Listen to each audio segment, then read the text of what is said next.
Before the fire, before the tanks, before the world watched flames consume a Texas sky, there were mistakes, not just one, not just tactical, but human. This is not a story about monsters. It is not a story about heroes. It is a story about escalation, about pride, about fear, about cameras, about bureaucracies that stopped listening, and about 76 people, including children, who did not survive.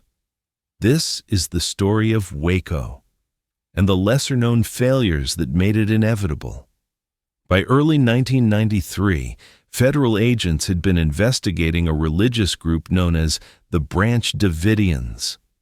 They lived outside Waco, Texas, at a compound called Mount Carmel, the Bureau of Alcohol, Tobacco, and Firearms.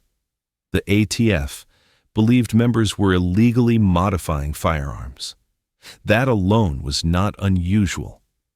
But what was unusual was how much time agents had to plan. The ATF had been surveilling the compound for months. They had undercover access. They had evidence.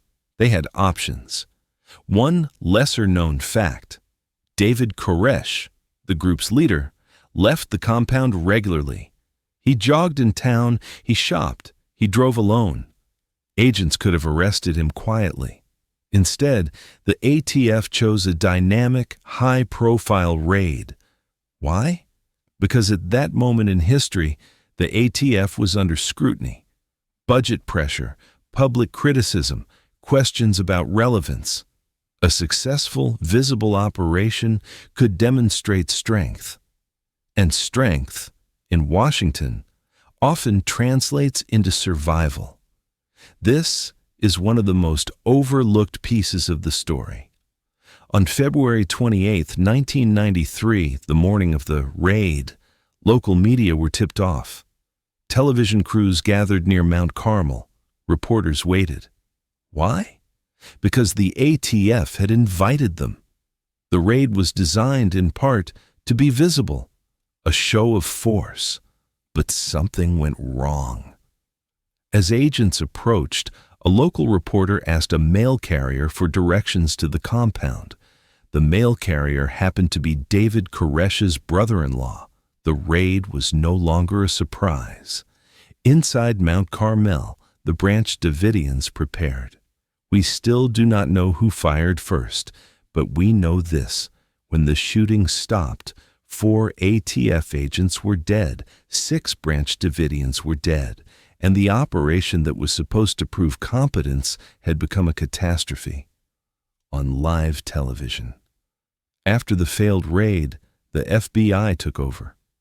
The situation shifted from law enforcement to crisis negotiation. And here, in these next 51 days, is where lesser-known fractures begin to show. Inside the FBI were 2 competing philosophies: the negotiators and the tactical team. Negotiators believed time was their ally. They wanted dialogue, small concessions, trust building. The tactical unit believed pressure created results. Armored vehicles arrived. Electricity was cut. Loud music blasted at night. Floodlights illuminated the compound. The message from negotiators: we are here to talk. The message from tactics: we control everything. To those inside, it looked like war, and mixed messaging destroys trust. One fact often forgotten: there were more than 24 children inside Mount Carmel. During the early days of negotiation, some children were released, 14 in total. But many remained. Why? Survivors later testified that families were deeply intertwined. Parents did not want to send children out alone. Others believed they would soon resolve things peacefully. Some adults feared arrest or separation, and David Koresh himself complicated everything. He told negotiators he would surrender after completing a religious manuscript. Negotiators, surprisingly, believed him. They allowed time, but time passed, and patience eroded. Inside Federal Command, Frustration grew. Negotiators were making progress, slowly. Tactical commanders believed progress was illusion. One lesser-known tension: negotiators sometimes secured agreements, only for tactical operations to occur simultaneously. Armored vehicles moving, walls breached, psychological pressure escalating. Each tactical escalation undercut negotiation credibility. Survivors later described confusion. "We were told they wanted to talk, but they kept tearing the place apart." The FBI later acknowledged internal friction. This wasn't a single unified machine. It was competing human judgments under pressure. April 19th, 1993. The FBI initiated a plan to insert tear gas into the building using armored vehicles. Officials stated the goal was to force surrender, not to start a fire. But here is the critical complexity.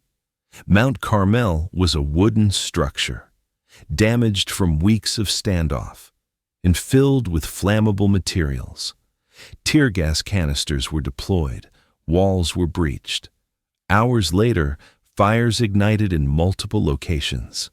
Federal investigators concluded that members inside started the fires. Some survivors claim otherwise. Independent investigations have debated ignition sources for decades, but here is what is not debated. 76 people died. Men, women, children. Television cameras broadcast the flames live. The world watched in silence. The surviving Branch Davidians tell different stories. Some say they believe the end was near regardless. Some describe confusion when fires began. Some claim attempts to escape were blocked by debris. Federal reports concluded exits were available, but trauma reshapes memory, and fire reshapes evidence. In the years that followed, multiple investigations were conducted. The Department of Justice, congressional hearings, an independent counsel. Each found no evidence of a federal conspiracy to intentionally start the fire, but each also acknowledged misjudgments, poor communication, escalation, overconfidence.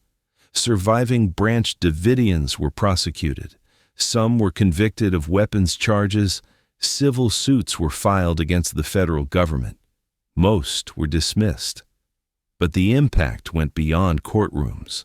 Waco became a rallying cry for anti-government movements, for militia groups, for those who believed federal power had grown too aggressive.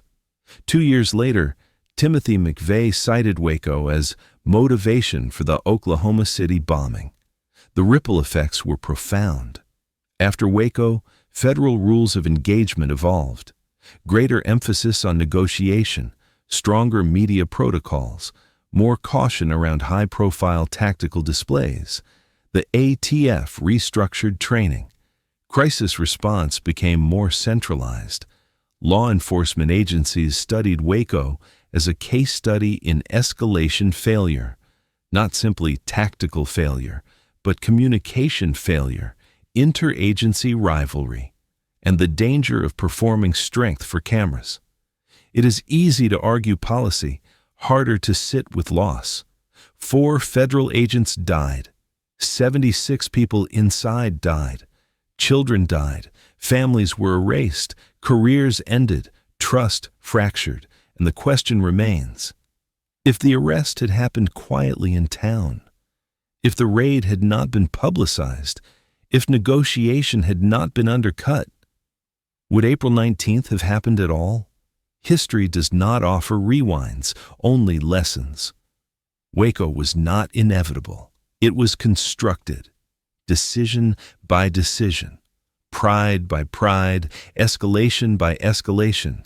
It reshaped federal law enforcement. It fueled extremist narratives. It exposed fractures inside powerful institutions. And it left scars that remain visible decades later. This was not simply a siege. It was a turning point. And sometimes the most important history is the history of how things spiral. This has been Historically Untold, because sometimes tragedy isn't born in a single moment.